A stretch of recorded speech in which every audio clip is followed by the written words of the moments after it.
Bonjour à tous, je suis tout à fait ravi de vous retrouver et de pouvoir passer 45 minutes avec vous sur le thème de qu'est-ce qui nous arrive, c'est de la prospective, ce que je vais essayer de faire de manière la plus compacte, la plus limpide possible. Donc voilà, qu'est-ce qui nous arrive? Nous avons 45 minutes pour voir ça. La réponse est, il nous arrive une bifurcation, c'est-à-dire un changement de paradigme. Un paradigme, c'est l'ensemble de tous les fondamentaux sur lesquels fonctionne une société à un moment donné. Eh bien, nous vivons ça. Et nous vivons ça de manière régulière dans l'histoire de l'humanité. En moyenne, tous les 550 ans, il y a un changement de paradigme. La dernière en date, c'était la Renaissance. Vous imaginez le passage de la féodalité à la modernité. Celui d'avant, c'était la fin de l'Empire carolingien. Celui d'encore avant, c'est l'effondrement de l'Empire romain. Et encore avant, c'était l'invasion des cités grecques. Vous voyez, il y a des grandes perturbations comme ça. Tous les 550 ans, c'était vrai en Europe, c'était vrai en Chine, c'était vrai en Inde, c'est vrai dans toutes les civilisations que nous avons étudiées. Donc voilà, nous sommes en train de changer de paradigme. Et changer de paradigme, eh bien, pour l'exprimer, je vais demander à mon ami Stéphane de bien vouloir passer la première diapositive. Voilà, ça, c'est une bifurcation. Alors, qu'est-ce qu'il y a sur ce petit dessin? Ces trois éléments graphiques, c'est extrêmement simple. D'une part, il y a cette courbe rouge descendante. Rouge, pourquoi? Parce que feu rouge, ça s'arrête. Ça, c'est la fin du paradigme précédent. Donc, pour ce qui nous concerne, celui qui est né à la Renaissance et qui s'appelle la modernité. Il est en train de décliner, il est en train de s'effondrer et c'est irréversible. L'autre élément, c'est la courbe verte qui, elle, est croissante. Cette courbe croissante, elle est verte parce que c'est feu vert pour l'avenir. Et cette courbe, c'est l'émergence progressive de ce nouveau paradigme qui est en train de forger, de réorganiser complètement le monde qui est le nôtre et qui est celui que, peut-être sans savoir, vous et moi, nous essayons de construire chaque jour. Donc vous avez les deux courbes, l'une descendante, l'autre montante. Vous avez évidemment une zone de croisement des deux, qui est la zone dite de basculement, et nous sommes probablement dedans, vous verrez ça à la fin de mon exposé. Et autour de cette zone de croisement, il y a ce cercle bleuâtre qui en fait exprime ce que dans notre jargon à nous physiciens, c'est la zone chaotique, c'est la zone de chaotisation. C'est donc une zone de grand tumulte. Je pense qu'il ne faudra pas vous faire un énorme dessin pour vous faire comprendre que nous sommes en plein dedans. Nous sommes en plein dedans et cette chaotisation s'exprime de bien des manières. Bien entendu, celle d'actualité, celle qui est là maintenant, à la une de tous les journaux, c'est la pandémie. Je me permets quand même de rappeler que c'est loin d'être la première et certainement loin d'être la dernière. La première grande pandémie de l'époque moderne étant la grippe espagnole qui a tué des millions et des millions de personnes en Europe en 1918. Puis il y a eu la grippe de Hong Kong en 59, puis une autre grippe chinoise en 68, puis il y a eu Ebola, d'abord Sida, puis Ebola. Maintenant, il y a Covid-19 et il y en aura d'autres, croyez-moi.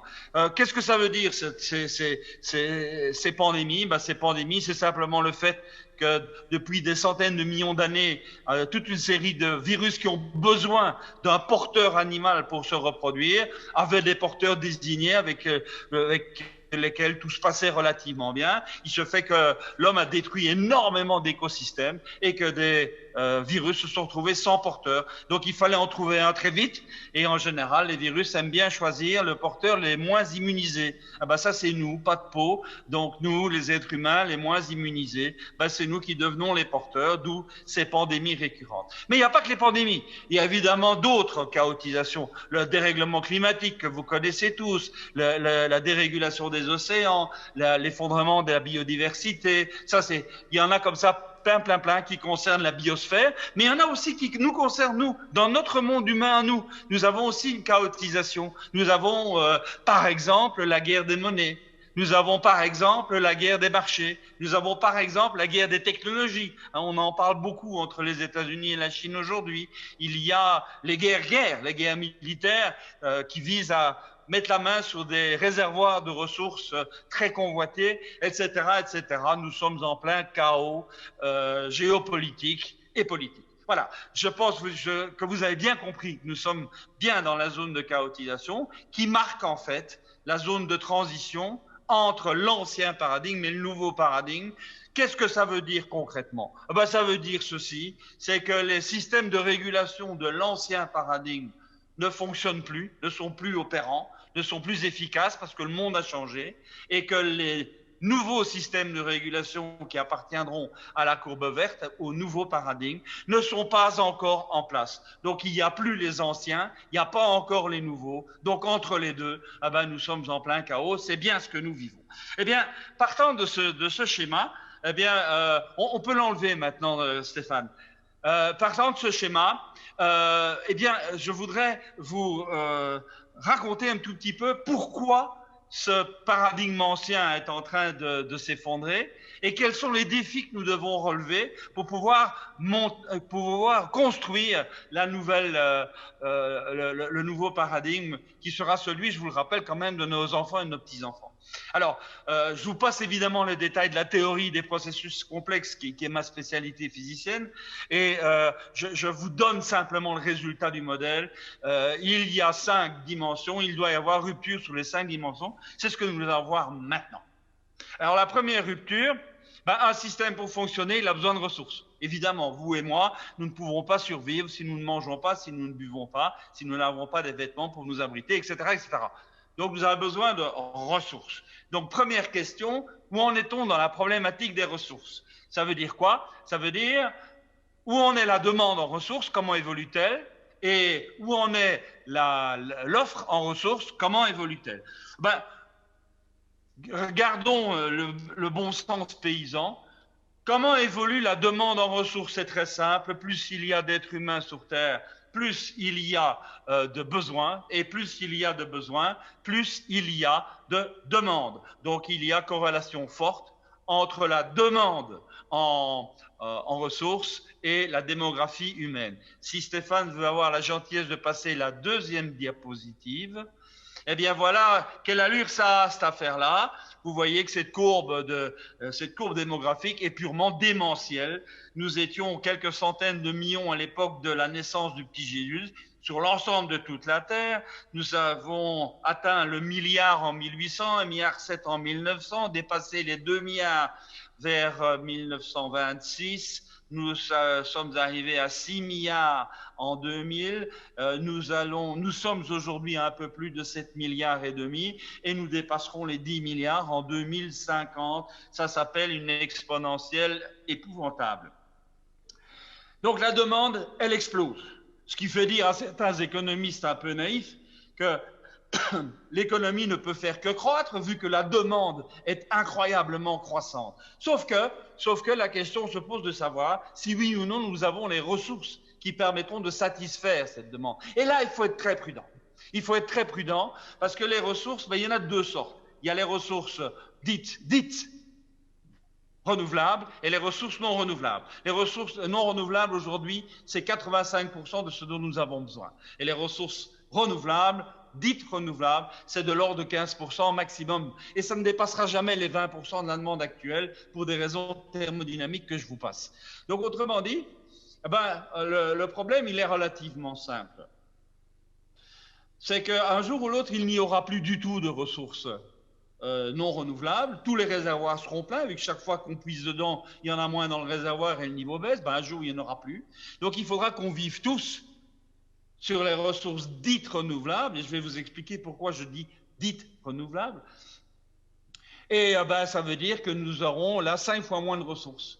Donc de 2 choses l'une, ou bien nous gardons la même démographie et nous divisons par 5 notre pouvoir de vie, notre niveau de vie, ou bien nous voulons garder un niveau de vie sympathique et pour ça, il faut que la démographie soit divisée par 5. C'est l'un ou l'autre. Je sais que c'est politiquement incorrect de dire ça, mais c'est mathématique et malheureusement, il n'y a jamais de miracle ni avec les mathématiques ni avec les lois de la physique. C'est comme ça. Donc, autrement dit, nous sommes aujourd'hui devant une vraie question. C'est que globalement, nous avons une offre possible en ressources qui ne fait que diminuer et nous avons une demande en ressources qui ne fait qu'augmenter. Alors pourquoi je disais les ressources dites renouvelables? Oh ben c'est simple, je vais prendre un exemple que tout le monde connaît et qui commence à irriter de plus en plus de monde, c'est l'éolienne. Ben, l'éolienne, on dit que c'est des ressources renouvelables, c'est faux. C'est absolument faux. Il est extrêmement clair que la seule chose renouvelable, c'est le vent, c'est-à-dire le carburant. Mais le problème avec le vent, c'est que c'est une énergie de très mauvaise qualité. Les physiciens disent que c'est une énergie à haute entropie et que pour pouvoir transformer cette énergie peu utilisable en électricité, c'est-à-dire en énergie très utilisable, il faut un très très gros moteur qui s'appelle une éolienne et que l'éolienne c'est fait avec des matériaux, des quantités énormes de matériaux qui eux sont pas du tout renouvelables. Donc il faut arrêter de dire des bêtises. Donc voilà, j'en arrive à la synthèse. Sur les ressources, nous avons une exponentielle extrêmement croissante au niveau de la demande et nous avons une diminution au niveau de l'offre. Ces deux courbes forcément doivent se croiser quelque part. Où se croisent-elles? Si Stéphane veut bien montrer le schéma suivant, elles se croisent aux alentours de l'an 2000. Donc nous sommes déjà aujourd'hui dans une logique de pénurie. Nous ne sommes plus dans une logique d'abondance. Donc ça, c'est la première grande rupture sur la courbe rouge. Nous ne sommes plus dans une logique d'abondance en termes de ressources matérielles. Eh ben, le défi qui s'offre à nous sur la courbe verte, c'est le défi de la frugalité. Il faut absolument que nous apprenions dans tout ce que nous faisons à faire moins mais mieux. C'est la belle définition de la frugalité, faire moins, quantitativement moins, et mieux, c'est-à-dire qualitativement mieux. Basculer d'une logique quantitative à une logique qualitative. On peut enlever ce schéma, Stéphane, merci déjà.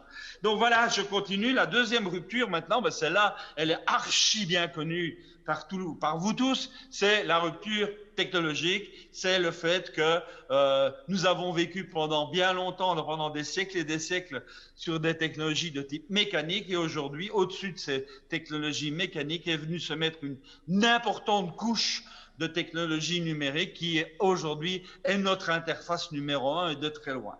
Alors, parlons un tout petit peu de cette innovation, de cette révolution numérique.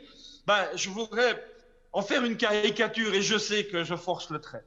En faire une caricature en 3 points. Premier point, le numérique dont on parle le plus, c'est le numérique californien. La vitrine californienne, les Facebook et autres, que j'appelle, et je ne suis pas le seul, le numérique ludique. Ludique, c'est Facebook, c'est Instagram, c'est Netflix, c'est Twitter et tout ce genre de choses-là. Je voudrais vous dire une chose très claire, c'est que ça ne sert à rien.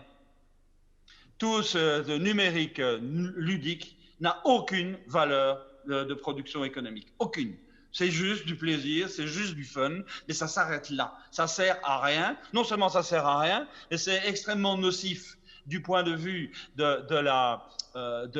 addictions que ça implique, et d'autre part, c'est extrêmement nocif du point de vue de la vie de ces réseaux sociaux qui sont devenus des espèces de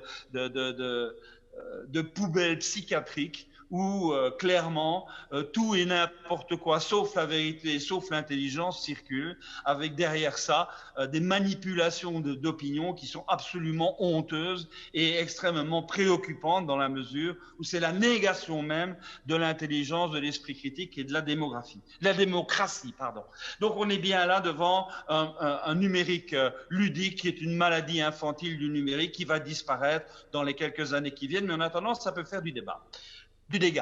Alors, qu'est-ce qu'il y a comme autre numérique? Ben, il y a le numérique robotique. Ça, c'est beaucoup plus intéressant. Et c'est en pleine explosion maintenant par suite au coronavirus. Un robot qui travaille dans une usine, il tombe pas malade parce qu'il y a un virus qui passe. Donc, autrement dit, on a tout intérêt à robotiser tout ce qui est robotisable. C'est ce qui est en train de se faire et ça se fait très vite, un peu partout. Donc, la robotisation est en cours. En gros, gardons en chiffre en tête, 40% des tâches qui aujourd'hui sont dévolues aux êtres humains seront assumées par des robots avant 2035. Donc c'est demain matin. Demain matin, 40% de ce que les hommes font dans le monde économique seront faits par des robots, sans d'ailleurs que, et ça c'est très probable, et moi je prends le pari, sans d'ailleurs qu'il y ait une augmentation du taux de chômage lié à ça. L'histoire a montré qu'aucune des révolutions technologiques n'a induit de chômage spectaculaire, au contraire. Donc, ça c'est la robotique. Ça décharge l'être humain de toutes sortes de tâches qui sont dangereuses, qui sont éreintantes, qui sont fastidieuses, qui sont inintelligentes. Tant mieux. Et puis il y a l'autre, le dernier volet, c'est le volet de numérique algorithmique. Le volet algorithmique, c'est quoi un algorithme? Vous le savez, hein, c'est une espèce de recette de cuisine pour manipuler des informations, mais qui est suffisamment souple et paramétrable pour pouvoir la faire évoluer dans le temps et lui faire apprendre les meilleures combinaisons pour que le résultat soit le meilleur possible. Et donc, l'algorithme, c'est ça. Et un grand malheur a tombé sur nous, c'est que l'usage des algorithmes, on a appelé ça l'intelligence artificielle.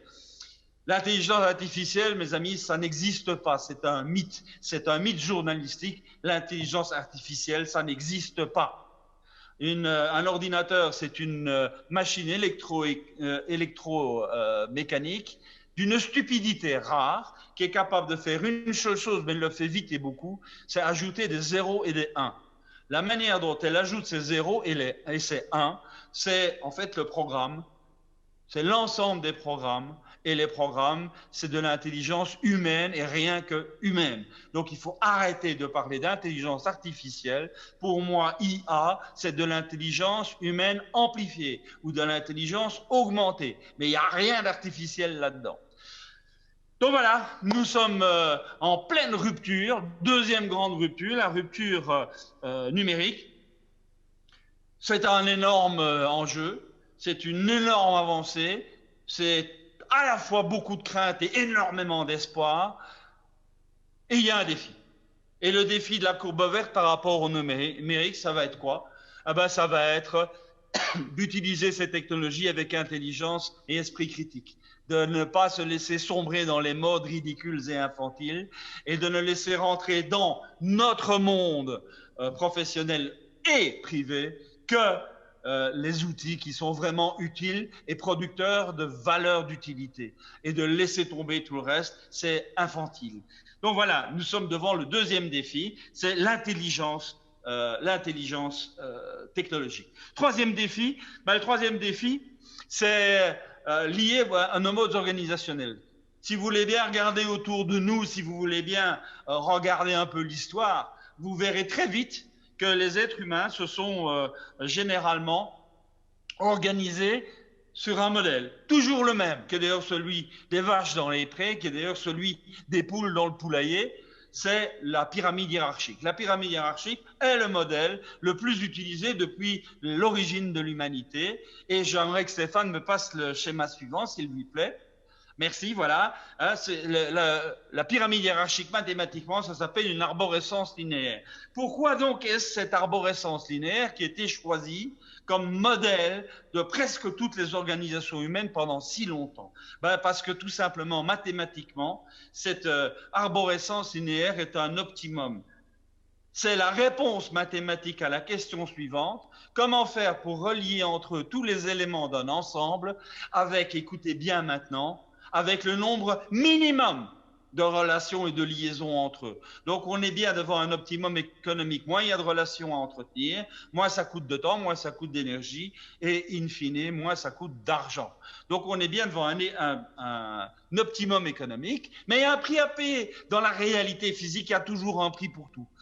Et le prix à payer, c'est quoi? C'est tout simplement que c'est l'organisation la plus pauvre en relation, la plus pauvre en liaison, la plus pauvre donc en interaction et en coopération. C'est une organisation qui est extrêmement lente et extrêmement lourde et qui mathématiquement ne fonctionne bien qu'en satisfaisant 3 critères, à savoir d'être dans un univers qui est tranquille, c'est-à-dire à faible niveau d'activité, un univers qui est stable, c'est-à-dire où les règles du jeu ne changent pas tout le temps, et un univers prévisible, c'est-à-dire où il y a le moins possible d'imprévus.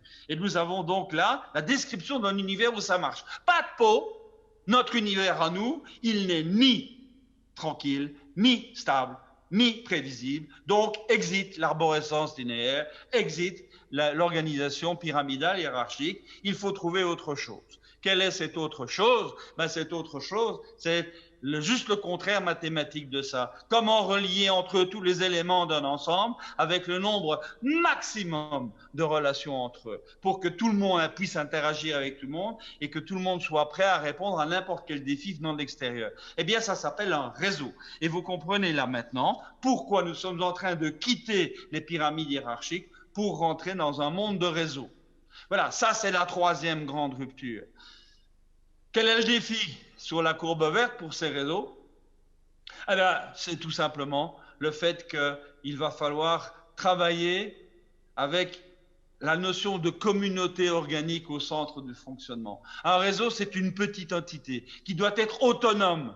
Autonome. Je n'ai pas dit indépendante, je ne parle pas de baronnie, je parle d'autonomie, c'est-à-dire d'être maître des solutions qu'on met en place face à un problème dans le cadre d'une politique générale qui est celle du réseau. On est bien là devant une notion de communauté. Pourquoi? Parce qu'une communauté, elle a deux choses en commun, un passé et un projet. Un passé, c'est une identité, c'est un ensemble d'outils, c'est un ensemble de savoir-faire, c'est une histoire, c'est une culture.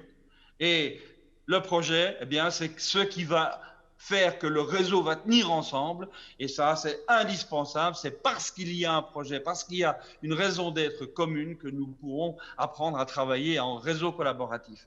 C'est un défi colossal que de rentrer dans cette idée d'un réseau qui est une communauté collaborative et organique. Le mot organique est fondamental. La pyramide hiérarchique, c'est typiquement une organisation mécanique. C'est démontable et remontable, comme un moteur de voiture. Alors qu'un réseau, par définition, c'est organique, c'est-à-dire ça fonctionne comme un être vivant, comme un organisme vivant. Et voilà la grande révolution, le grand défi. Une entreprise, quelle qu'elle soit, une organisation humaine, quelle qu'elle soit, est un organisme vivant et non pas une mécanique et pas une machinerie. Quatrième rupture, la quatrième rupture, elle nous amène à repenser notre modèle économique de fond. Le modèle économique, il dit quoi? Il est né à la Renaissance, il a été terriblement amplifié grâce à l'apparition des moteurs thermiques au début du 19e siècle. C'est un modèle qui se base sur deux principes. Le premier principe, c'est la production et la distribution de masse, et l'autre, qui est corrélé d'ailleurs, c'est l'objectif premier et fondamental d'avoir les prix les plus bas possibles. Donc on a un objectif de masse et un objectif de prix. Et tout le management du 19e et surtout du 20e siècle a été en quête de maximiser ces deux phénomènes. C'est de maximiser les effets de taille, parce qu'il y a des économies d'échelle, parce que on sait très bien que l'économie d'échelle, c'est que plus la capacité de production est importante, plus les frais fixes de l'entreprise se diluent et ont un impact minimum par unité produite. Et donc les économies d'échelle, c'est fondamental, il faut viser la masse, et pour pouvoir vendre ce qu'on a produit en masse, il faut avoir les prix les plus compétitifs possibles, il faut donc avoir l'obsession de faire baisser les prix de vente, et pour ça faire baisser les prix de revient. Ça a très très bien fonctionné finalement. Ça a bien fonctionné, sauf que dans les années 80, il s'est passé deux choses fondamentales. La première chose, c'est que jusque-là, la finance était au service de l'économie réelle. Et à partir des années 80, pour des tas de raisons que les historiens vous expliqueront mieux que moi, parce qu'on n'a pas le temps surtout, dans les années 80, il y a inversion du rapport de force. Jusque-là, c'était la finance spéculative qui était au service de l'économie réelle. Depuis les années 80, c'est l'économie réelle qui est à la botte de la finance spéculative. Premier grand chambardement, grande rupture. Deuxième grande rupture sur ce modèle, c'est que on n'avait pas trop osé y toucher jusque-là. Mais dans les années 80, on commence à se dire que pour faire baisser les prix, il faut faire baisser la qualité. On a commencé à lésiner sur la qualité des matières premières, la qualité de la main-d'œuvre, la qualité des process, la qualité des ressources, etc., etc., etc. On a un lésinage qui a produit de la non-qualité en masse. Souvenez-vous, en France, Jean-Pierre Cos, qui gueulait comme un putois à cette époque-là, en disant que tout ça, en parlant de l'agroalimentaire, qu'on faisait de la merde, vous vous en souvenez comme moi. Mais il n'y a pas que dans l'agroalimentaire, il y a beaucoup, beaucoup de domaines qui ont été touchés par ce phénomène de l'écrasement de la qualité.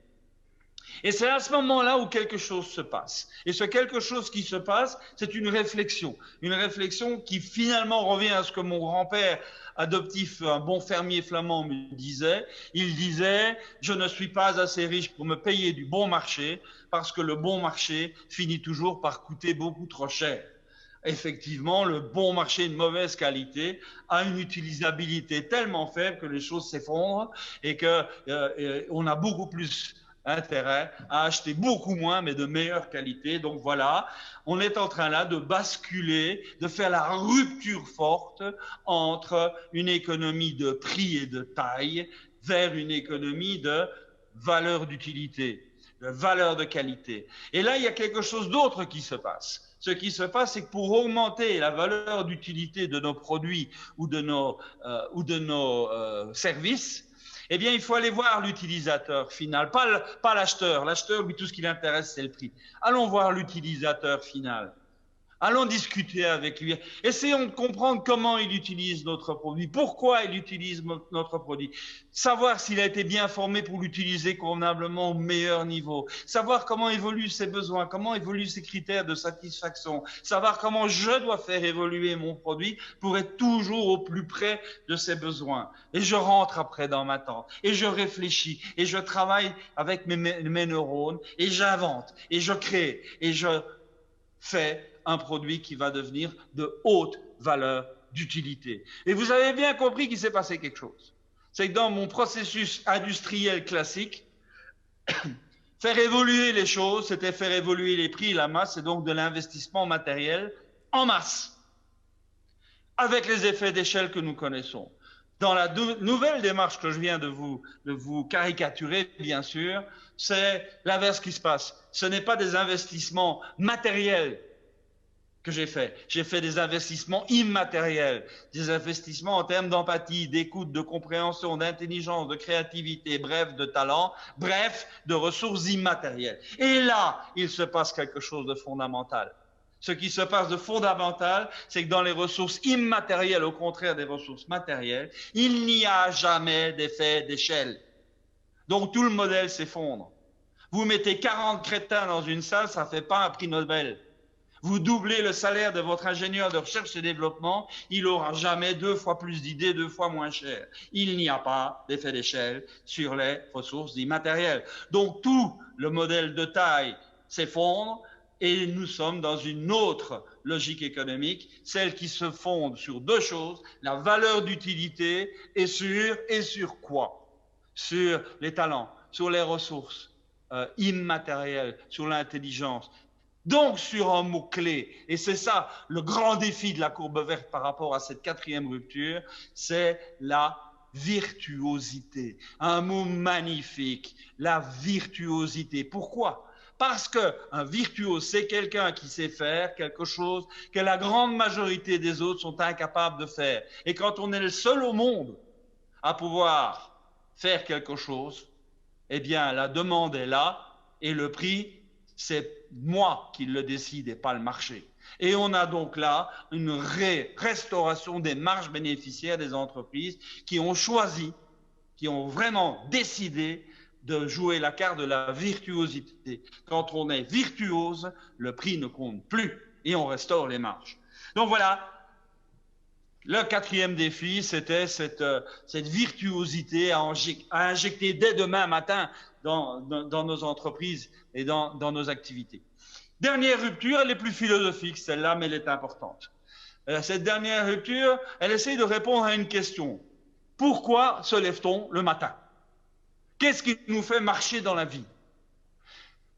Moi, j'appartiens à une génération qui est née à l'immédiate après-guerre, hein, et moi, j'ai été éduqué dans une idée simple que beaucoup d'entre vous peut-être ont vécu aussi. C'est Marco, c'était mon surnom d'enfant. Marco, il faut que tu réussisses dans la vie. Il faut réussir dans la vie. Ah bon, donc ça veut dire réussir dans le regard des autres, réussir dans une échelle sociale, etc., etc. Et puis vers les années, disons après 68, les années 70, 75, voire 80, là on a commencé à changer un peu les mots en disant non, non, non, non, c'est pas réussir dans la vie qu'il faut faire, moi le regard des autres ça m'intéresse pas. Non, c'est réussir ma vie qui est important, réussir ma vie à moi, dans mes yeux à moi. Ça c'est essentiel. Bon, très bien. Mais dans les deux cas de figure, c'est réussir. Dans les deux cas de figure, c'est ces verbes-là qu'il faut interroger. Et vous, comme moi, on en a connu. On a connu des gars qui voulaient réussir dans la vie et qui, pour ça, étaient prêts à tuer père et mère et écraser tout ce qui bouge sur le chemin. Et on a aussi connu des gens qui voulaient réussir leur vie, mais qui, pour ça, étaient prêts à instrumentaliser et à manipuler tous ceux qui sont autour d'eux. Donc, on a bien là quelque chose qui est... dans les deux cas de figure, qui questionne l'éthique et qui, quelque part, est délétère. Pour éviter ça, quel est le défi que va devoir relever la courbe verte? Eh bien, le défi que va devoir relever la courbe verte, il porte un nom. Mais c'est un mot délicat. Je ne suis pas français, mais je sais qu'en France, c'est un mot qu'il faut manier avec beaucoup, beaucoup de délicatesse. C'est le mot spiritualité. Alors, soyons très clairs, je ne vous parle pas de religion. C'est pas de ça dont je vous parle. La spiritualité, c'est l'ensemble de toutes les démarches que l'on peut faire pour donner quelque chose qui s'appelle du sens. Et ça, c'est essentiel.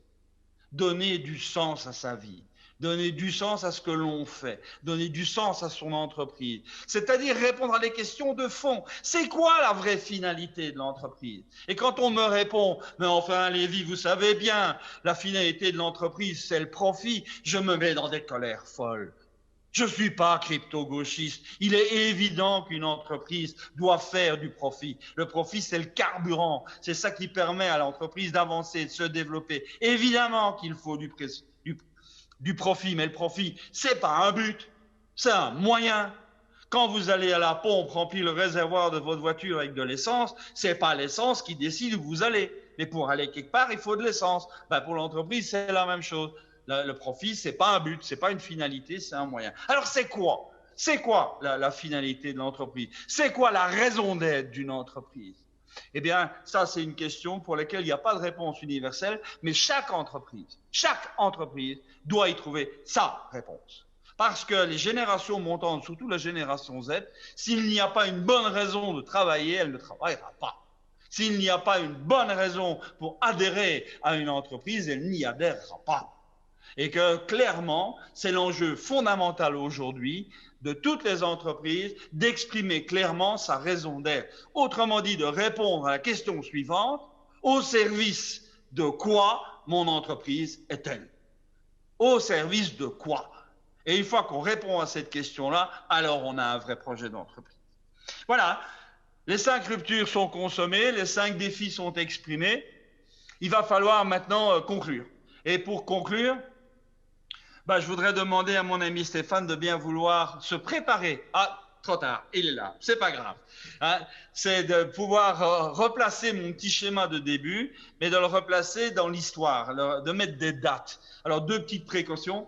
Première précaution, c'est qu'évidemment, ce travail-là a été fait avec des historiens. Et la deuxième chose, c'est qu'il ne faut pas prendre ces dates au pied de la lettre. Hein. Il ne s'agit pas d'horlogerie suisse. Ce sont des ordres de grandeur, ce sont des dates indicatives qui montrent un peu comment ça se répartit dans la durée. Alors, essayons de commenter un petit peu. Vous voyez, le début du déclin, de l'effondrement de la courbe rouge, les historiens le situent avec la guerre 14-18. Ben oui, évidemment. La guerre 14-18, c'est une aberration, c'est une boucherie immonde, c'est l'absurdité totale. On a, pendant 2 siècles, le siècle des Lumières et le siècle du positivisme, on a répété à tout le monde que nous étions enfin sur l'extraordinaire autoroute du progrès, et puis les pauvres poilus qui étaient dans les tranchées boueuses de la Somme ou de l'Isère ou d'ailleurs, eh bien, ils ont dû se poser franchement la question, si c'est ça le progrès, on aurait pu s'en passer. Donc les premières grandes fissures naissent avec la guerre 14-18. Les historiens nous disent, entre le moment où on quitte l'équilibre d'avant, donc pour nous 1914-18, et le moment où on rentre dans la nouvelle situation à peu près d'équilibre, stable, eh bien, il faut au moins un siècle et demi. Donc voilà, vous prenez 14-18, vous ajoutez un siècle et demi, on arrive quelque part à 2070. De nouveau, si c'est 2080 ou 2085, personnellement, ça me fait ni chaud ni froid. C'est quelque part dans ces eaux-là, probablement. Mais donc, vous voyez qu'on est dans l'histoire longue. Donc, on n'est pas vraiment dans l'actualité, on est dans des choses très très longues qui s'étendent dans la durée. C'est 6 générations dont on parle. Et ça a été comme ça à la Renaissance, et ça a été comme ça à la fin de l'Empire carolingien, et ça a été comme ça à la chute de l'Empire romain et à la montée de la christianité. Donc on est bien dans quelque chose qui est de l'histoire longue. C'est ça qu'il faut retenir. Et que l'effondrement de la modernité, l'effondrement de cette courbe rouge, c'est pas il y a 3 jours, c'est pas il y a 3 mois, c'est pas tel ou tel événement, c'est un siècle d'effondrement que nous avons derrière nous. Ça fait un siècle que le monde entre progressivement dans sa chaotisation que nous vivons maintenant. Nous, depuis 1914, nous n'avons pas cessé d'entretenir des guerres mondiales, pas forcément des guerres militaires, j'entends bien, hein, mais des guerres politiques. Il y a eu la guerre 14-18, bien sûr. Il y a eu la guerre idéologique et la montée du communisme entre les deux, et la montée du fascisme et la montée du nazisme. Il y a eu la guerre 39-45, puis après il y a eu la guerre froide, et puis il y a eu les guerres économiques, les guerres de normes, etc., etc., etc. Nous n'avons pas quitté d'une seule semelle une guerre mondiale depuis 1914. Donc, on est bien dans quelque chose qui est un phénomène long. Alors voilà, le croisement des deux maintenant. Le croisement des deux, la zone brunette là au milieu, c'est quand? C'est probablement maintenant. Probablement qu'on est dedans maintenant, tout en sachant bien qu'il est impossible de le savoir. Il n'y a pas le critère. Le critère de basculement, c'est quoi? On ne sait pas. Il n'y en a pas. Comment voulez-vous qu'un Erasme, par exemple, puisse savoir qu'il était un des fondateurs de l'humanisme et qu'il était à la croisée de 2 paradigmes? Comment voulez-vous que Jésus-Christ puisse savoir qu'il était chrétien? Il ne l'était pas forcément. Hein? Donc, comment voulez-vous que quand on vit une situation, on puisse savoir avec précision ce qui arrive et quand ça va se terminer? En gros, on sait cependant qu'on est dedans. On est dans cette zone de basculement. Probablement que la grande crise de 2007-2008 en a été un signe révélateur fort. Et peut-être bien, et c'est pour ça que j'ai mis les 3 points d'interrogation que vous voyez là, et peut-être bien que cette pandémie ici, qui est prise très très au sérieux, bien plus au sérieux que les précédentes, qui pourtant ont été plus graves, eh bien cette pandémie ici, peut-être bien, va être un déclencheur. La preuve en est, c'est que partout autour de nous, nous voyons des gens qui changent leurs habitudes de vie, leurs habitudes de consommation, qui voient la vie autrement, qui changent de valeur, qui retrouvent des choses essentielles, qui sortent de l'hypnose consumériste, et on voit bien que des choses sont en train de changer. Cela dit, méfions-nous, est-ce que c'est durable? Hein, est-ce que c'est pas simplement un effet passager? Ah oui, oui, je vais changer ma vie. Ah oui, oui, je vais consommer autrement. Mais dès que les choses se seront tassées, peut-être bien que la plupart vont retourner à leurs anciennes mauvaises habitudes. Je n'en sais rien. Et puis, le troisième élément, c'est ce rond bleuâtre, c'est la zone de grande turbulence, c'est la zone de chaotisation. Là encore, l'histoire nous montre que c'est environ 50 ans. Alors avec des grandes difficultés pour savoir quels sont les critères de début et les critères de fin, dans la mesure où on est bien dans l'installation progressive d'un chaos et dans la sortie progressive du chaos. Mais progressif, ça ne veut pas dire à un moment bien précis. C'est pas quelque chose qui est clair et net. Ah non, c'est diffus dans le temps. Mais en gros, on peut dire qu'un gros demi-siècle est nécessaire pour traverser cette zone de chaotisation, que très probablement, ça a commencé dans le courant des années 70 et que très probablement, on aura une bonne chance d'en sortir entre 2025 et 2030. C'est en tout cas mon pronostic à moi aujourd'hui. Donc voilà, on est bien là-dedans. Moi, ce que j'aimerais, c'est terminer en vous proposant 2 regards. Le premier regard, c'est celui des institutions de pouvoir. Qu'est-ce que c'est que les institutions de pouvoir? Ce sont les institutions que la modernité a mis en place pour réguler la courbe rouge. Si on veut bien revenir, s'il vous plaît, à mon graphique, ça m'arrangerait. Merci beaucoup. Donc voilà, cette courbe rouge que vous voyez là, elle a des institutions de pouvoir. Et pas seulement politiques. Oui, bien sûr, il y a des systèmes de gouvernement et de gouvernance, mais il y a aussi des systèmes de gouvernance économique, et éthique, des systèmes de gouvernance culturelle. Il y a comme ça des institutions de pouvoir qui sont liés au paradigme de la courbe rouge, au paradigme de la modernité. Et quand vous voyez l'allure de cette courbe rouge avec les yeux d'une institution de pouvoir de cette courbe rouge, ben vous n'avez pas trop de choix. Vous voyez que c'est en train de s'effondrer, mais vous ne voulez pas y croire. Et donc toutes les institutions de pouvoir aujourd'hui qui régulent encore, qui essayent de réguler encore nos sociétés, n'ont qu'une seule échappatoire, c'est le déni de réalité. C'est bien ce que nous vivons tous les jours, c'est bien ce que nous lisons tous les jours dans les journaux, c'est bien ce que nous entendons partout, le déni de réalité. Non, non, non, non, vous en faites pas, on a des problèmes, mais oui, il y a des pandémies, oui, bien sûr, oui, il y a du réchauffement climatique, oui, oui, bien sûr, mais vous allez voir, on va réussir à résoudre ces problèmes avec les techniques d'avant, avec les mentalités d'avant, avec les grilles de lecture d'avant. Et là, il faut être clair, net et précis, c'est no way. On ne résout pas un problème avec les outils qui les ont créés. Donc très clairement, il n'y aura pas de reprise de l'ancien paradigme. Il y aura de reprise de rien du tout. Il va y avoir un basculement vers un autre mode de vie, vers un autre paradigme qui sera construit sur les 5 défis dont je viens de vous parler. Et donc là, il faut bien comprendre une chose.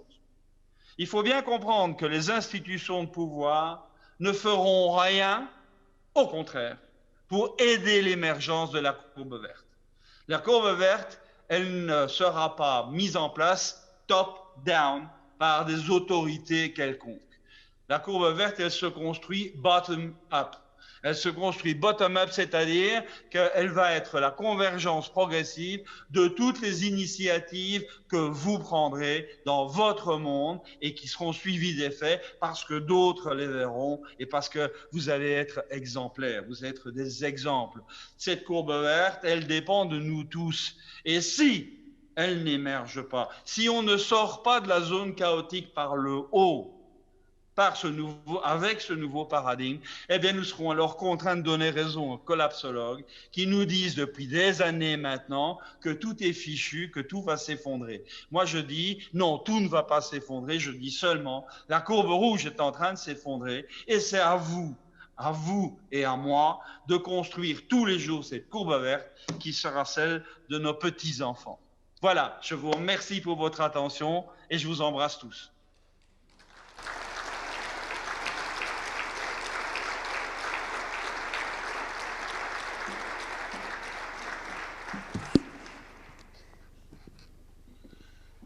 On a un sacré exemple de virtuosité avec Marc Halévy. La grande bifurcation, je prends le relais, la grande bifurcation, les 5 ruptures. Ouais. Maintenant, parlons concrètement, après cet exemple, je récupère le Pavlov. Vous pouvez passer les slides, s'il vous plaît? Merci Stéphane. Après cette présentation, combien d'entre vous pensez que l'économie va repartir à nu? Je pense qu'en telle présentation, je ne vais pas m'attarder trop longtemps. On est d'accord, on a un parterre un peu pragmatique maintenant. Voilà où nous nous retrouvons maintenant. Maintenant, de façon circonstancielle, qu'est-ce qu'il est en train de se passer aujourd'hui dans le monde qui corrobore tout ce que nous a expliqué Marc? Et je vais vous poser une question. Combien d'entre vous connaissez le repo market? Levez la main. Une personne. Combien d'entre vous connaissez-vous le shadow banking? Levez la main. Un peu plus. Merci beaucoup. Ça fait déjà beaucoup. C'est rare.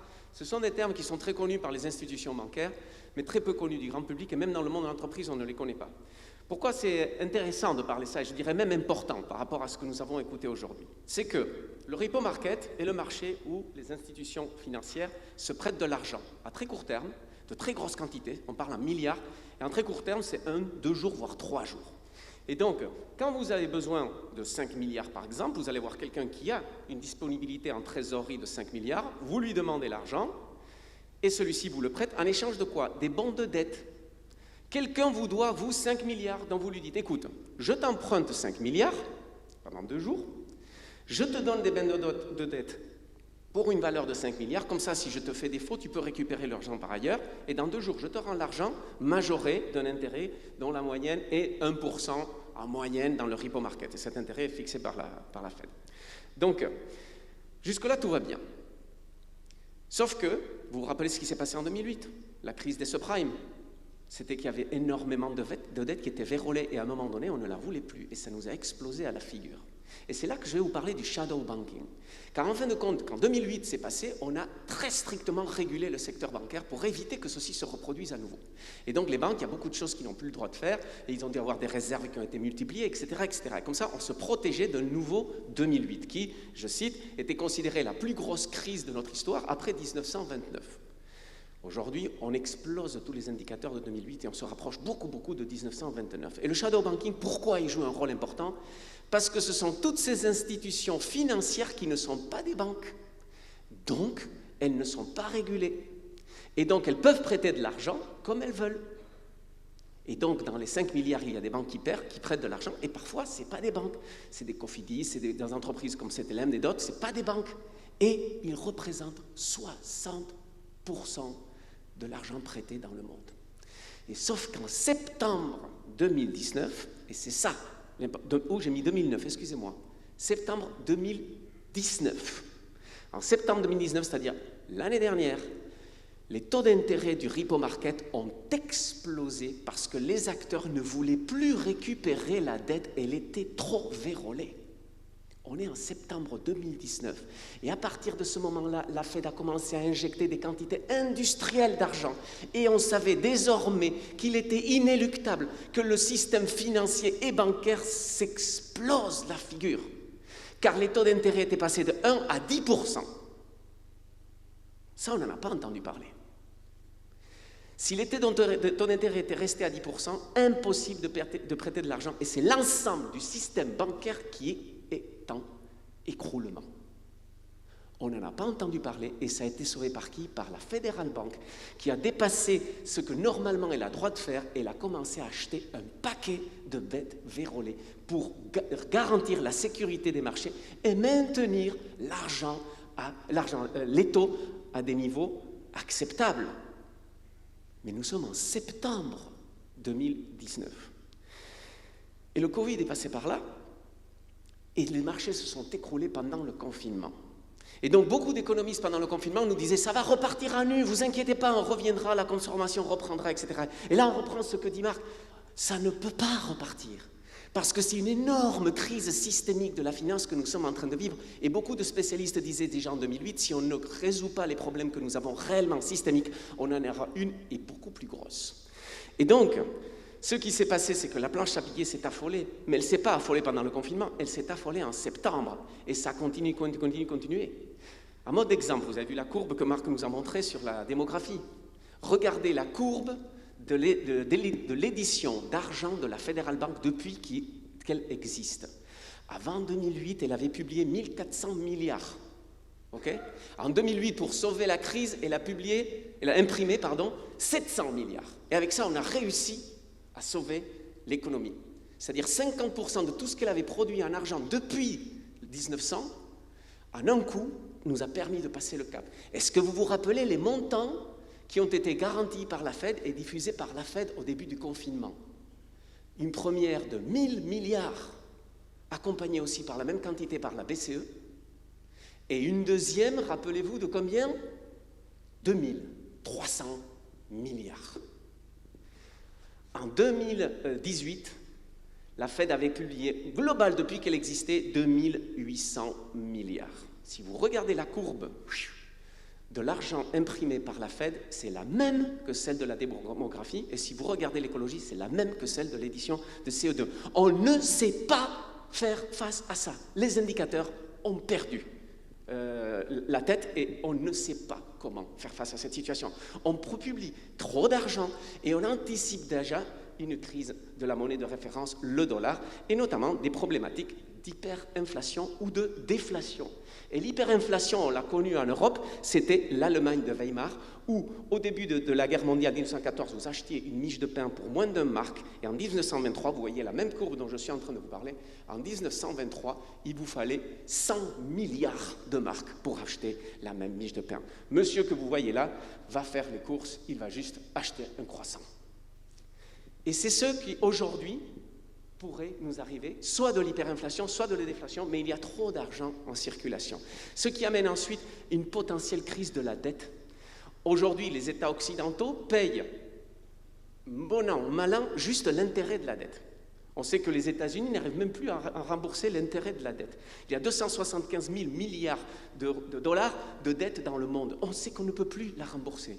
Mais depuis le confinement, il y a des secteurs majeurs qui portent une grande partie de l'argent qui est prêté. Le secteur pétrolier, par exemple. Je vous laisse imaginer ce qui s'est passé aux États-Unis, qui pendant le confinement, on offrait à 37 $ les barils de pétrole.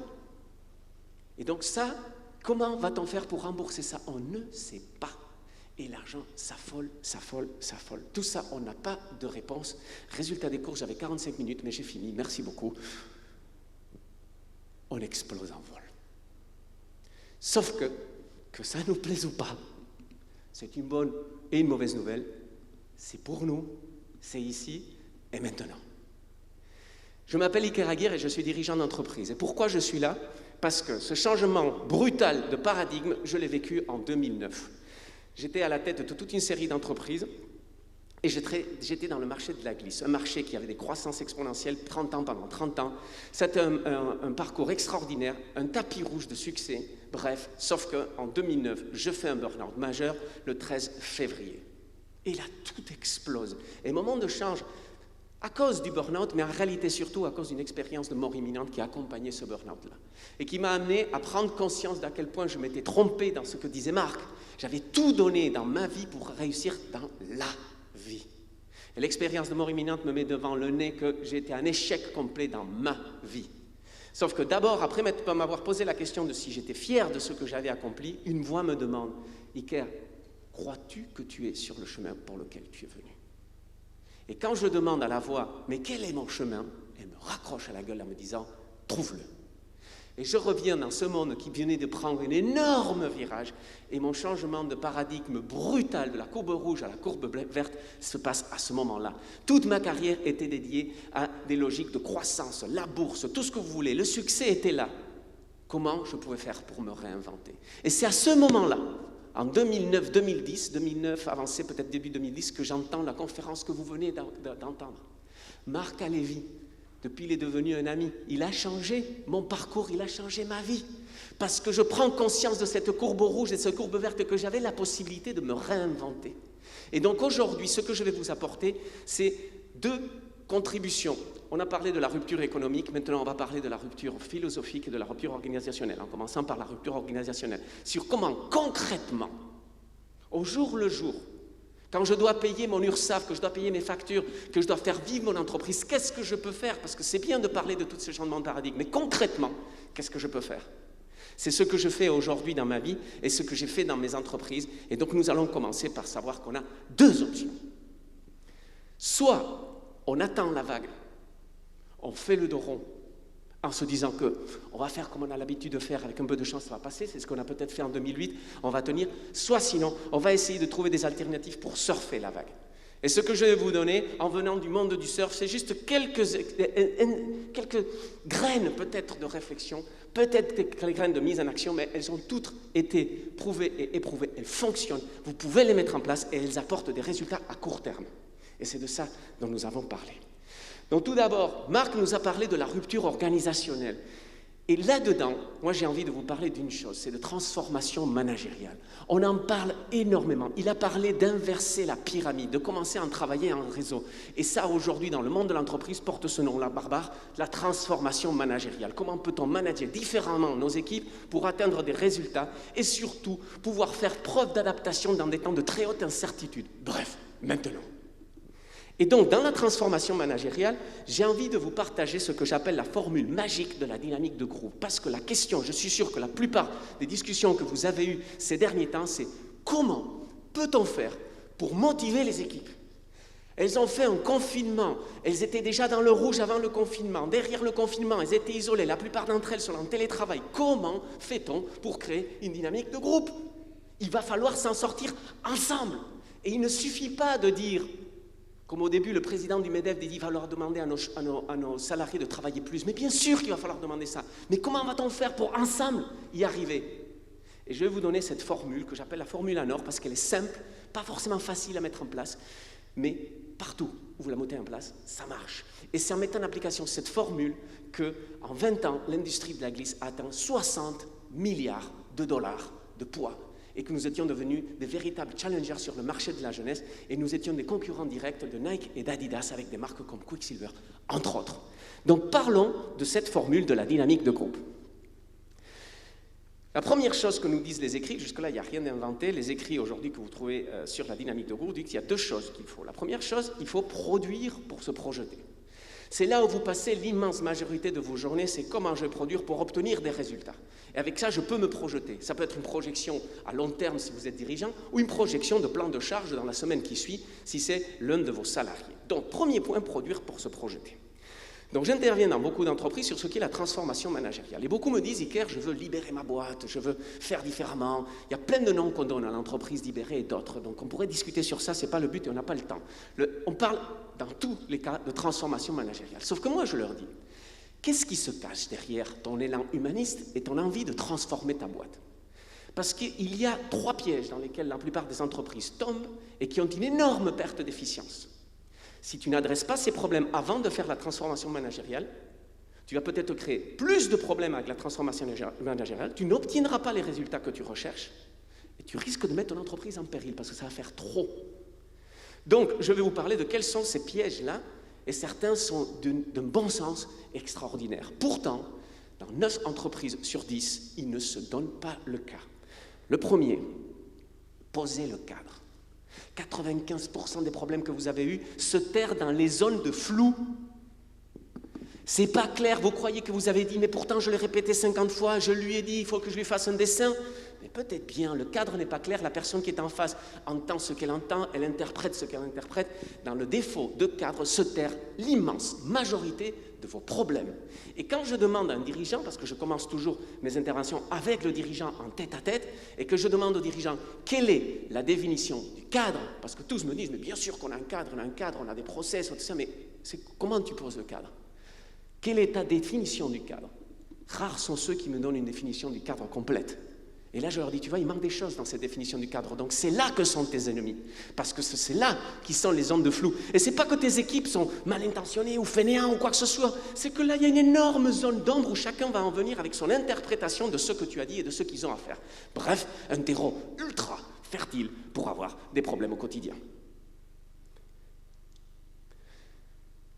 Le cadre. Donc là, ici, vous pouvez être frustré parce que vous n'avez pas le temps de lire, donc si vous voulez, vous pouvez prendre une photo, mais à la fin de la conférence, je vous mettrai un QR code et je pourrai vous envoyer la présentation et des éléments qui compléteront ce que je suis en train de faire.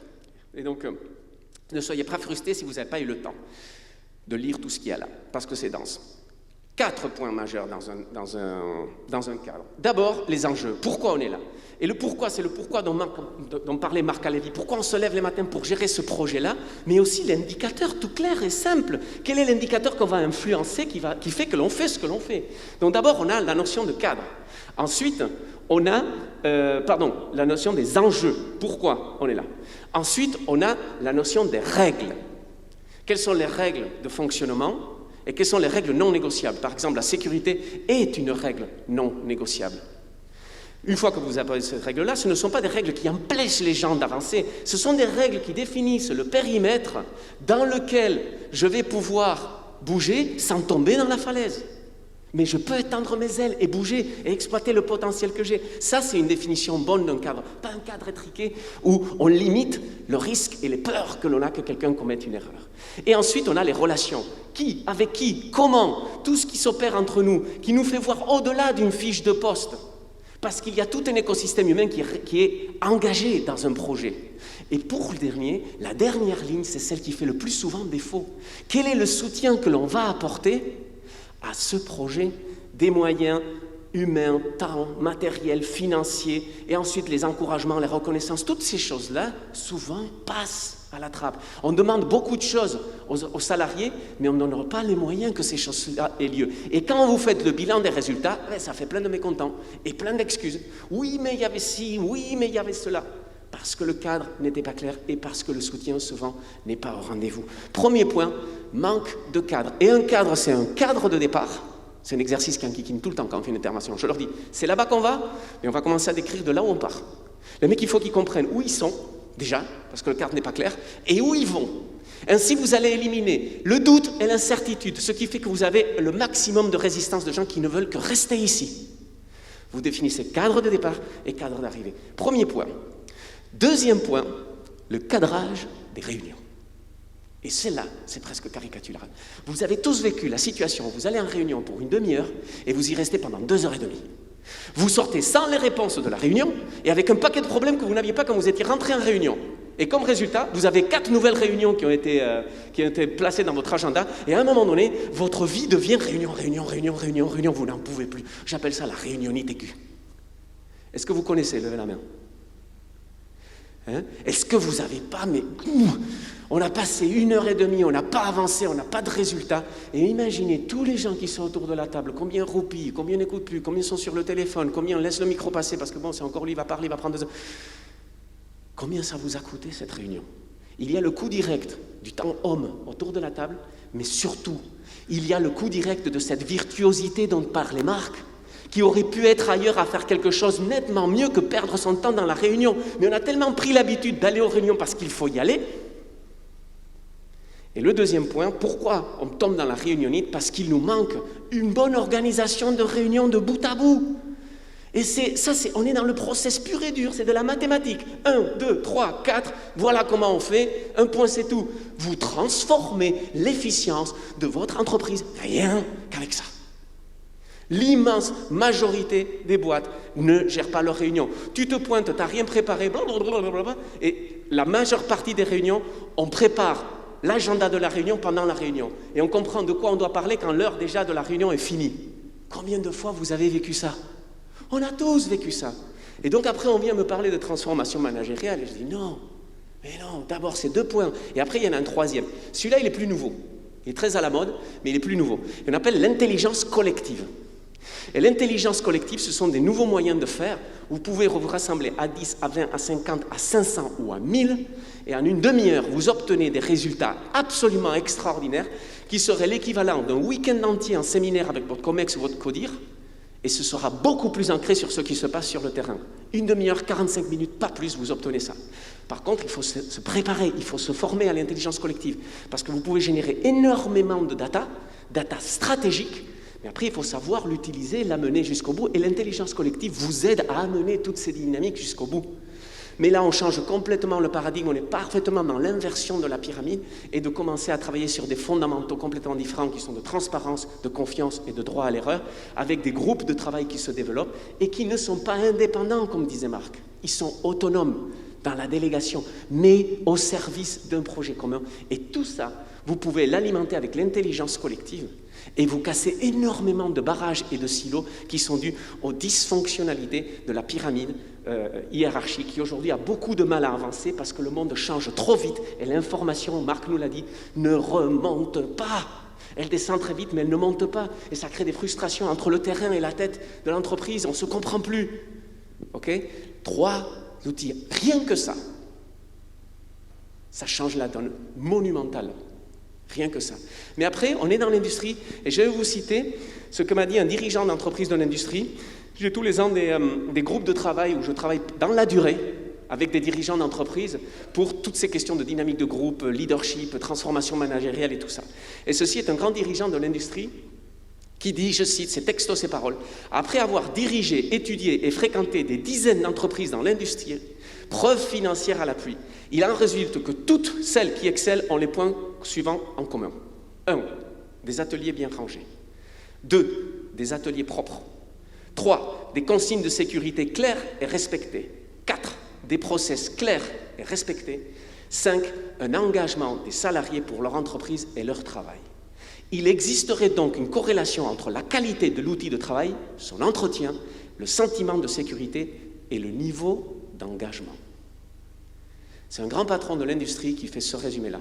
Maintenant, si vous commencez à lire entre les lignes ce qu'il donne ici comme suggestion, ça va loin. C'est simple, mais pas facile. Mais vous avez là une photo, et ça vient de votre cru. C'est l'industrie elle-même qui dit, et ça c'était les 3, plus un bonus par rapport à la rupture organisationnelle. Mais nous sommes là uniquement dans produire pour se projeter. Si on ne fait que produire, ce n'est pas suffisant. Il faut créer du lien affectif avec le travail que vous êtes en train de faire. Parce que si vous êtes dans le 100% produire, vous êtes à l'instar de cette jeune dame qui est là parce qu'elle doit être là. On appelle ça un groupement.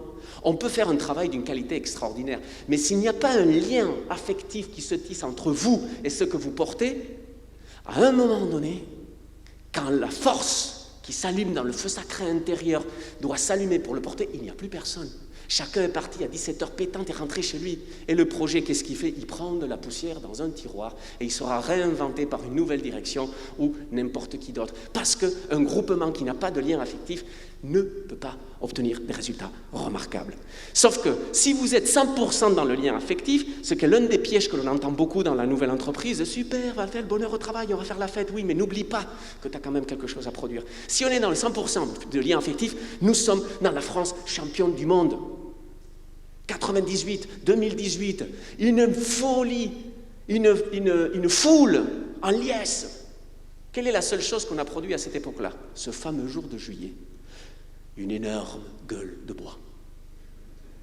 Et derrière ça, on n'a rien produit. Résultat, ça crée des frustrations. Parce qu'il ne s'est absolument rien passé. Oui, on a passé un bon moment. Mais tous les journalistes disaient, désormais, la France va changer. Et c'était beaucoup plus caricatural en 98. Hein. La France changera, nous avons Zizou. Et après on a eu Mbappé, encore mieux, il a 19 ans. Qu'est-ce qui a changé? Rien. Parce que nous n'en avions que 100% de lien affectif. On est enfin champion du monde. Tout ça donne du sens. Mais pas le sens superlatif dont parlent les marques. Il donne un sens circonstanciel. J'ai un plan de charge, je sais que j'ai 1 semaine ou 2 semaines de boulot, je sais pourquoi je me lève le matin. J'ai du boulot à faire, vous me suivez? L'agenda est rempli. Ça donne ce type de sens. On parlera tout à l'heure du sens superlatif. La théorie de la dynamique de groupe s'arrête là. Et c'est ici que je vous m'amène un complément de pierre philosophale, littérale. Pierre philosophale, plusieurs des entreprises que j'ai accompagnées ont obtenu des prix prestigieux. Et pourquoi? Parce que leur transformation managériale était basée sur ça. Et donc, qu'est-ce qu'il faut rajouter à du sens? Et Marc en a parlé avec ces mots. D'abord, une notion d'identité. Et l'identité, voilà comment elle se traduisait, ou elle se traduit probablement encore aujourd'hui, je suis un peu éloigné, mais dans l'industrie du surf. Qui connaît cette marque? Levez la main. Ouais, pratiquement tout le monde la connaît. Le leader de l'industrie du surf. On faisait des dizaines de salons dans le monde. On gérait une trentaine de pays avec des centaines de personnes et on faisait des dizaines et des dizaines de salons, des salons professionnels. À chaque salon, il y avait un gamin qui se pointait avec un tatouage de notre marque. Ce n'était pas Quicksilver, Quicksilver n'était pas la marque que je représentais, mais celle-là, elle est très parlante. Et cette image encore plus. Ce bonhomme-là, il s'est fait ça sur le dos. À chaque côté de l'image, vous avez des omoplates. Je vous laisse imaginer la taille du truc. Vous dites, bon, il a peut-être aimé le dessin, il ne sait pas que c'est Quicksilver. Bon, il a quand même écrit le nom de la marque. Si vous voyez dedans le Q et le S, pour le rappeler, et 70 l'année de création de la marque. Il sait exactement ce qu'il fait. Et on voyait ça tout le temps. Qu'est-ce qui se passe dans la tête d'un individu pour qu'il vienne se tatouer le logo de votre boîte? Je vais encore plus loin. J'avais des salariés qui s'étaient tatoués le logo de l'entreprise. Alors, encore une fois, on est dans les extrêmes caricaturaux. On n'est pas en train de dire que vous, vos salariés, vont devoir se tatouer la carte de visite sur le torse, ok? Mais entre la caricature et la notion d'identité, il y a beaucoup de choses que l'on peut apprendre de ça. Et une identité, c'est des couleurs. C'est un logo, c'est des couleurs d'entreprise, mais c'est aussi un jargon, c'est une histoire, c'est un style de vie, c'est une culture, ce sont des valeurs. Toutes ces choses-là créent de la fierté d'appartenance, de la différenciation et de la réalisation partagée, EES.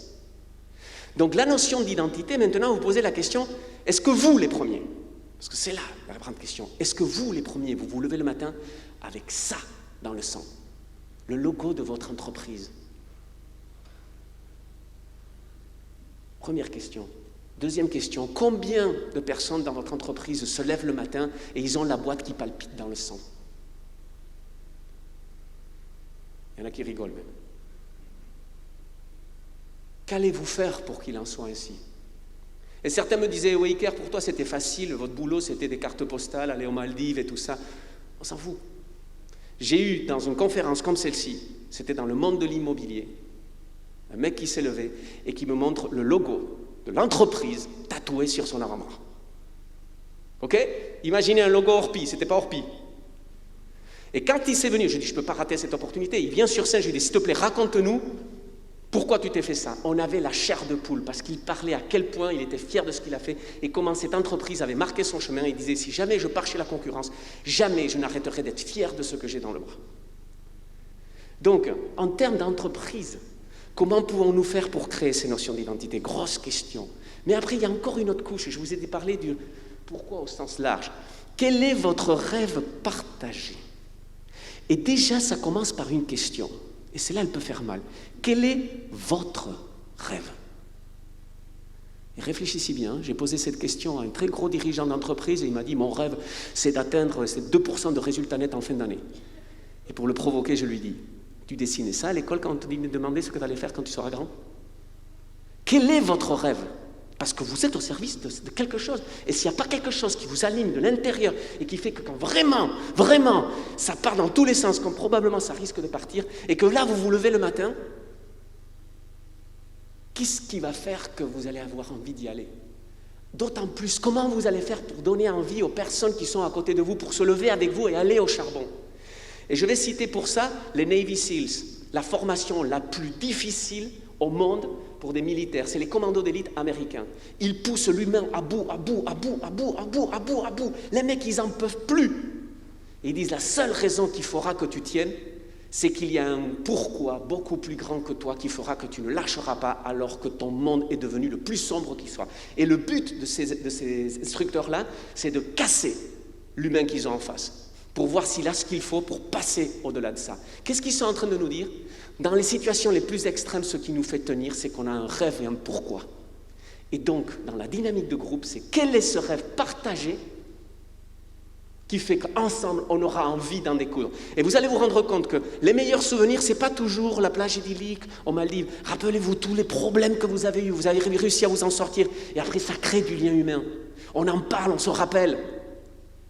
Donc, ne faisons pas l'amalgame entre rêve partagé et parcours idyllique où tout est rose, tout est beau. On peut travailler pour un rêve et vivre une aventure humaine dans un environnement serti de problèmes. Et une fois qu'on a le rêve partagé, après il nous reste des actions symboliques. On est la tête dans le guidon toute la journée. À quel moment on fait pause et on se félicite pour les résultats obtenus? Vous avez un énorme problème, tout le monde y va, on obtient le résultat, c'est fait. Et quand vous êtes arrivé au bout, qu'est-ce que vous faites dans la réunion suivante? Bon, c'était super les gars, mais maintenant on a toute cette batterie de problèmes à faire. On ne parle même pas de ce qu'on vient de faire. Et pourtant c'était géant. J'aurais des dizaines d'exemples à vous donner comme ça. À ce moment-là, vous appuyez sur pause, vous vous regardez et vous vous félicitez. Et c'est ça les actions symboliques. Comment va-t-on marquer le souvenir? Parce que ce qui va rester dans votre tête, quand vous arriverez à la retraite, ce seront des photos. Plein de photos, des belles et des moins belles. Et chaque action symbolique est une photo qui reste dans la tête de tout le monde. Et qui fait que si j'ai un album photo bien rempli d'actions symboliques et de liens affectifs, le jour où je ferai mon discours de revoir à ma retraite, je pleurerai. Parce que c'était tellement beau. Dieu sait qu'on a eu des problèmes, mais mon album de souvenirs est tellement rempli. Et il est rempli parce qu'il y a eu des actions symboliques pour fêter les rêves devenus réalité. Si je passe en trombe d'un problème à un autre, en fin de compte, je vais passer à côté de ce qui réellement va rester dans mon souvenir et dans mes tripes le jour où j'arriverai au bout de mon aventure. Et bien cet album-là, d'abord c'est le vôtre et après c'est celui de vos équipes. Et c'est une énorme responsabilité que celle d'un leader. Et si vous ne voulez pas me croire, croyez-y Google. Google met tout ça en application et ils ont mesuré 25% de gains d'efficience chez leurs salariés quand ils rentrent dans ces dynamiques que je vous ai décrites.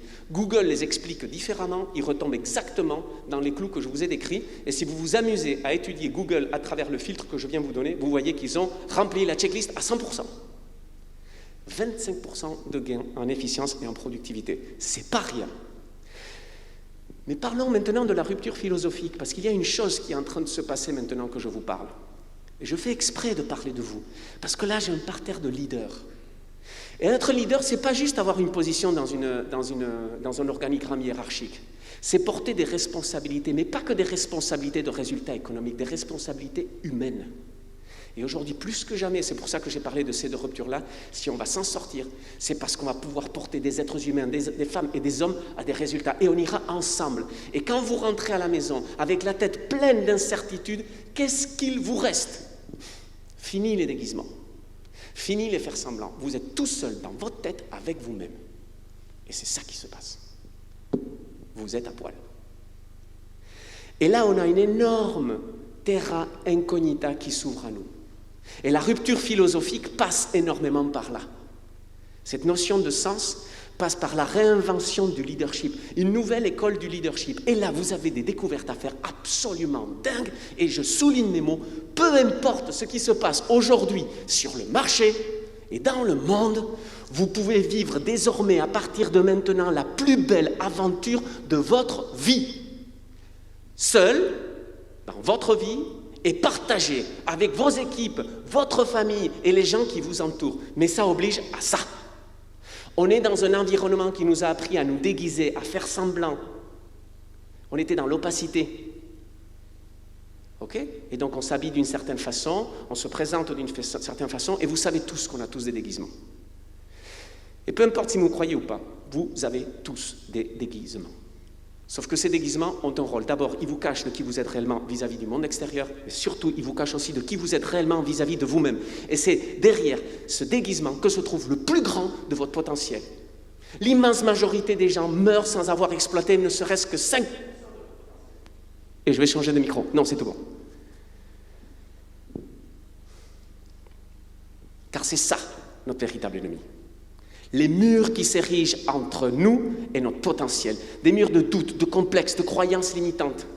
Et peu importe la taille du bonhomme que vous avez en face, que ce soit des champions du monde, des champions olympiques, des très grands dirigeants d'entreprise, nous avons tous ces murs-là. Nous avons tous des doutes, des complexes, des croyances limitantes, des blocages et des choses qui nous empêchent d'avancer. C'est là notre véritable ennemi. Comment va-t-on faire pour exploser ce mur-là? Mais la responsabilité première est celle du leader qui va apprendre à détruire ses propres murs parce qu'en face, qu'est-ce qu'il a? Des murailles dans tout le sens parce que chaque être humain est constitué pareil et il ne connaît pas le chemin pour voir au-delà de ce mur-là. Et c'est là une nouvelle définition du leadership. Et donc, je vais vous décrire ce que vous pouvez découvrir derrière ce mur-là. D'abord, une notion de qualité de présence. Levez la main si vous avez entendu parler de qualité de présence. Non? Une personne, 2, 3. La qualité de présence, c'est ce que vous avez ici et maintenant avec vous, qui parle de vous sans rien dire, sans rien faire. Ces gens qui inspirent tout simple fait qu'ils soient là, ça c'est une qualité de présence. Le charisme est une qualité de présence. Et ce n'est pas inné, ça se travaille. Et je vous dis que quand vous commencez à travailler un processus d'éveil de votre potentiel, ça c'est le début du parcours, c'est la condition sine qua non. En quelques semaines, vous touchez à ça. Et écoutez maintenant de quoi est faite la qualité.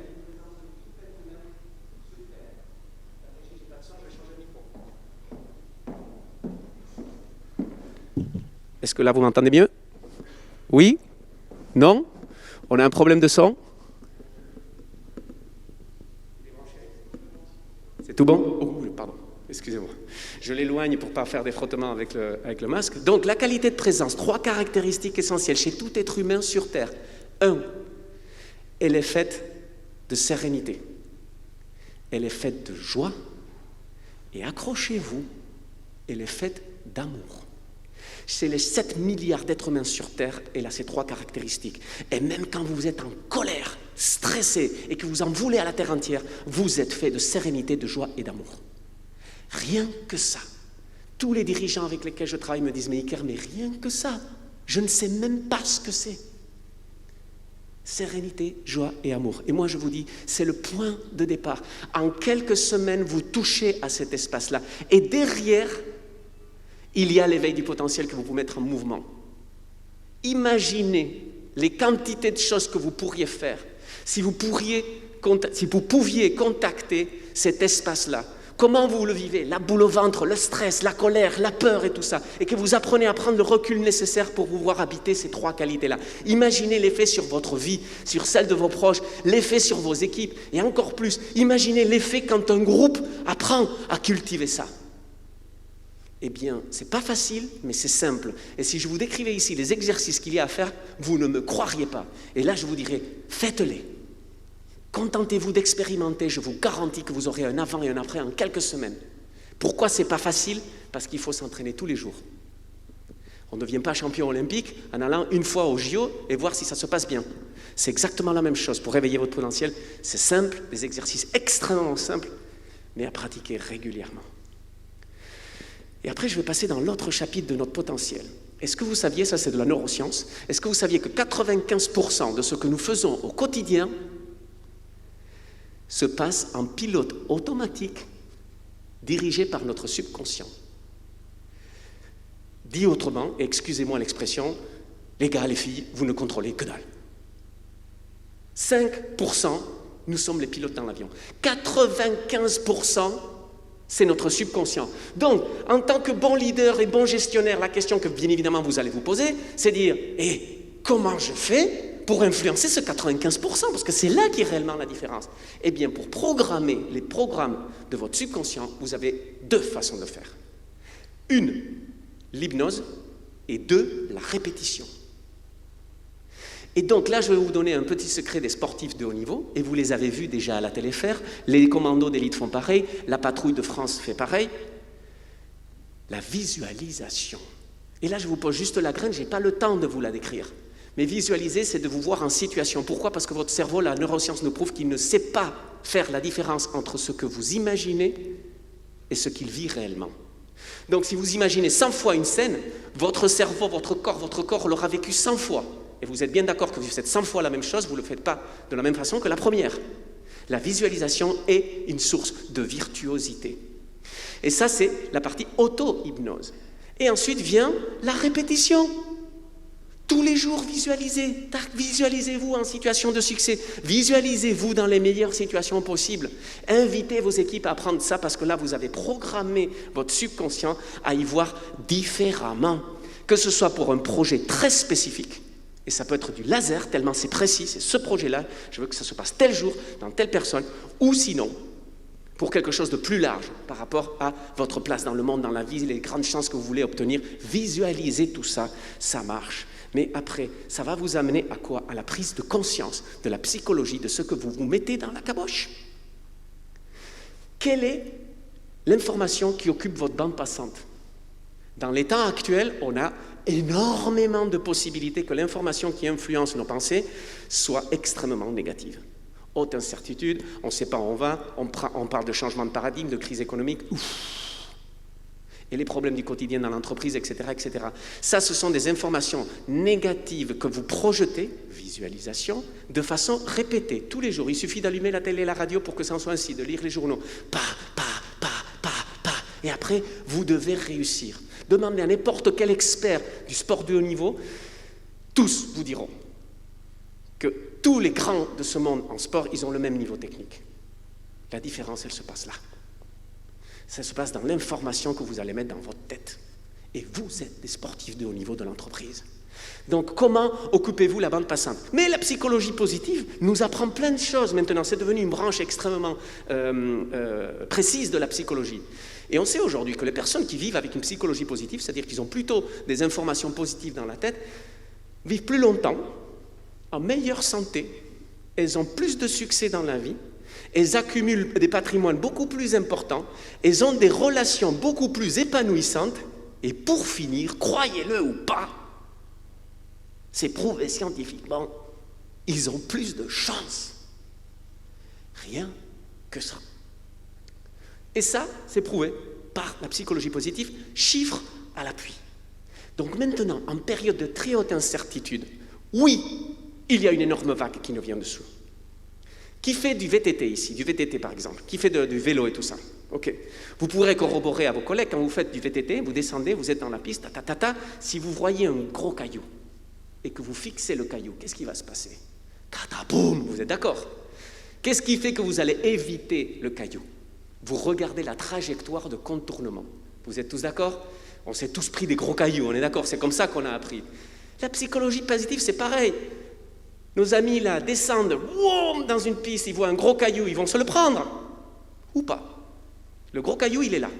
Mais la psychologie positive, c'est de voir le parcours de contournement plutôt que d'aller droit sur le caillou. Donc ça, c'est une autre découverte que nous apporte la neuroscience de ce que nous pouvons faire pour performer complètement différemment. Et je vous garantis que ceux d'entre vous d'ici qui s'en sortiront haut la main seront dans la psychologie positive. J'espère que vous serez tous là-dedans. Parce que c'est un énorme avantage concurrentiel. Car la question, c'est pas de se dire « je vais crever, c'est la fin du monde ». Non, il va y en avoir qui passeront de sales quarts d'heure. Il y en a certains qui ne seront pas là dans quelques années. Mais ce qui va faire la différence, ce sont les avantages concurrentiels. Et ils se joueront sur les marchés, mais ils se joueront aussi sur ce que chaque être humain porte en lui. Et là, vous avez des énormes avantages concurrentiels parce que la norme, et en particulier dans l'industrie, je travaille beaucoup avec l'industrie, c'est de passer en force. On fait tête baissée et on y va les gars, ça va passer. Là, ce n'est pas un endroit qu'on a pris l'habitude de regarder. Mais pour finir, je vais vous parler d'une autre étude. Et là, tous les cartésiens de la salle, ça va un peu vous retourner le cerveau. Mais ce sont des études que vous trouverez. Tout ce que je vous ai raconté est documenté sur Internet par de très sérieuses études et de très sources. Tout, absolument tout. L'effet de rayonnement. Il y a plusieurs études qui corroborent ce que je vous dis là. Mais la première, elle a eu lieu au Moyen-Orient. Ils avaient déjà réussi à prouver cette histoire-là, mais ils se sont dit, il nous faut un terrain vraiment de jeu où on puisse clairement prouver que ces fameux effets de rayonnement fonctionnent. Et ils sont allés au Liban pendant la guerre, dans les années 80. Et qu'ont-ils fait? Ils ont rassemblé des gens dans une salle et ils se sont mis à faire de la méditation pour projeter dans les zones de conflit des sentiments d'amour et de paix. Oui, le mec, il est perché là. OK? Sauf que ils sont restés 2 ans, et la première année, ils ont réussi, noir sur blanc, sans aucun doute statistique, tellement c'est précis, qu'à chaque fois qu'ils se réunissaient, ils avaient un effet dans les zones de conflit, mais pas d'un petit peu. Les conflits, le nombre de morts, le nombre de blessés baissaient jusqu'à 70% chaque fois qu'ils se réunissaient. Et ça, ils l'ont prouvé en 1 an. Ça a été répété à Bogota et à New York à l'époque où ces villes-là étaient les plus dangereuses au monde. Même résultat. Sauf qu'ils sont allés plus loin. Et ils se sont dit, combien devons-nous être pour influencer une population de quelle taille? Vous me suivez? Et l'année suivante, ils ont prouvé ça. Et il faut être racine carrée de 1% d'une population pour influencer une population d'une certaine taille. Vous étiez en moyenne 300 aujourd'hui dans l'Open de l'industrie. Si racine carrée de 1% égale 300, 1%, vous êtes d'accord, c'est le carré de 300. Ça va nous faire 4 zéros, donc ça nous fait 90 000. On est d'accord? 300 fois 300, 90 000. Mais ça, c'est 1%. Vous rajoutez 2 zéros parce que vous multipliez par 100 pour avoir le 100%. 90 000 plus 1 zéro, ça fait 900 000. Plus 1 zéro, ça fait 9 millions de personnes. Les 300 personnes qui étaient là à l'Open de l'industrie, avec une intention alignée, cohérente et partagée, vous influencez à distance une population de 9 millions de personnes. Et la science nous le prouve. Et là, ça nous retourne le cerveau. Ça veut dire que ce que vous allez mettre dans votre tête, dans l'intention, la psychologie dans laquelle vous allez être, si elle est positive et alignée, je crains pour vos concurrents, mais je ne crains pas du tout pour votre survie. Et c'est là que l'on apprend qu'à travers le réseau aligné, changer le monde ou changer 2 mondes est possible. Bref, c'est QED. Le monde des bisounours existe. C'est pas vrai. Toutes ces années pour finalement, en fait. Mais oui, ils ont toujours existé.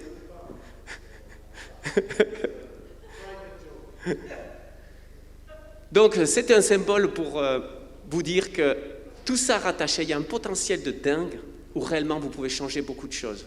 Et ces quotidiens compliqués auxquels vous devez vous confronter, il peut changer simplement. Je n'ai pas dit facilement. Et là, c'est de l'ultra concret. Vous commencez demain et vous allez commencer à voir les résultats en quelques semaines. Et je vous ai dit qu'à la fin quand j'ai fait mon burn-out, j'ai fait une expérience de mort imminente. Et à cette époque, ça a été pour moi le vrai gros changement paradigmatique, c'était là. Et c'était vraiment dur. C'est quoi cette voix? D'où elle vient? De quoi elle me parle? Moi qui étais dans le milieu mais extrêmement cartésien du monde de l'entreprise, c'est quoi cette histoire? Et je me suis intéressé aux notions d'expérience de mort imminente. J'ai mis beaucoup d'années avant de permettre à moi-même de me dire ce qui s'était passé, beaucoup d'années à me permettre d'en parler ouvertement, et encore plus d'années pour pouvoir mettre un nom à ce qui s'était passé. Mais c'était une sorte je me sentais comme libéré le jour où j'ai pu nommer ça. Et j'ai pu le nommer grâce à Pieter Novel, qui est un cardiologue néerlandais, qui est la sommité mondiale des études des expériences de mort imminente. Et je me suis retrouvé dans un congrès comme celui-ci, on partageait la scène, et en ce moment-là, je vis un moment dingue, parce qu'il me décrit exactement ce que j'ai vécu à la virgule près, même des choses que j'ai voulu oublier, même des choses que je ne voulais pas avoir encore dans ma tête, et plein de choses dont je ne me rappelais pas. Et en me donnant ce nom, j'ai pu tirer un fil de bobine. Et vous savez ce que je découvre d'autres études qui disent que finalement, quand tu te retrouves au moment de passer de vie à trépas, à ce moment-là, tu vois le film de ta vie. Et tu as un rapport avec toi-même, le miroir dont je parlais tout à l'heure. Et moi, je l'ai vu 2 fois pendant mon expérience. Et là, il y a 3 questions qui ressortent majoritairement dans tous les cas. La première, est-ce que j'ai profité suffisamment de la vie? Est-ce que je me suis amusé suffisamment? La deuxième, est-ce que je me suis mis au service des autres? Et la troisième, est-ce que j'ai aimé suffisamment? Maintenant, disons-nous tous ensemble que nous sommes là. Nous sommes tous des dirigeants d'entreprise. Les problèmes que vous avez aujourd'hui à gérer, qui polluent votre boîte email à l'instant présent, où sont-ils dans ces 3 questions? Parce qu'à la fin, c'est ça qui va nous rester. Et donc, si pendant tout votre parcours, vous faites face à tous les problèmes que vous avez à faire face, mais vous veillez à répondre à ces 3 questions de la meilleure façon possible pour vous et pour vos équipes, je vous garantis que vous vous en sortirez et vous serez fiers de ce que vous avez vécu, vous serez content de ce que vous avez vécu, et je souligne presque de façon provocatrice, peu importe le résultat qu'il en sortira au niveau matériel. Parce qu'à la fin, ce qui compte, c'est ça. Et là, on est des êtres humains face à nous-mêmes. Et il n'y a pas de déguisement. Donc à la fin, ce qui nous reste, c'est une énorme page blanche. Parce que nous sommes en train de vivre en direct la fermeture d'un chapitre monumental de l'histoire de l'humanité. C'est ce que nous apprend Marc Lévy aujourd'hui. Et la beauté de ce que nous sommes en train de vivre, oui, ça va être compliqué, oui, c'est pour nous, oui, tout ça, mais c'est une feuille blanche. C'est à nous de réécrire notre futur, de recréer notre monde. Et là, c'est énorme, tout ce qui est à notre disposition. La première question, êtes-vous prêt à le saisir? Non pas pour vos entreprises, non pas pour vos salariés, mais pour vous. Et derrière, chemin faisant, ensemble, vous écrirez les chapitres de cette histoire. Et on revient au choix. Soit j'ai le choix que ce chapitre s'écrive tout seul, et je vivrai ce qu'une autre main écrira dans ce chapitre, soit sinon, parce que je suis un leader, et vous êtes des leaders, vous prenez la responsabilité d'un nouveau leadership, et qui est celle d'écrire ce nouveau chapitre, non pas tout seul, mais avec tous les gens qui vous entourent, et qui, à la fin du premier chapitre, parce qu'il en aura plein, vous aurez commencé à apprécier, à aimer, et là, vous serez dans une nouvelle aventure humaine qui vous portera à des limites que vous n'êtes même pas en mesure aujourd'hui d'imaginer. Et ceci, peu importe la taille de la vague qui se jette sur nous. Merci.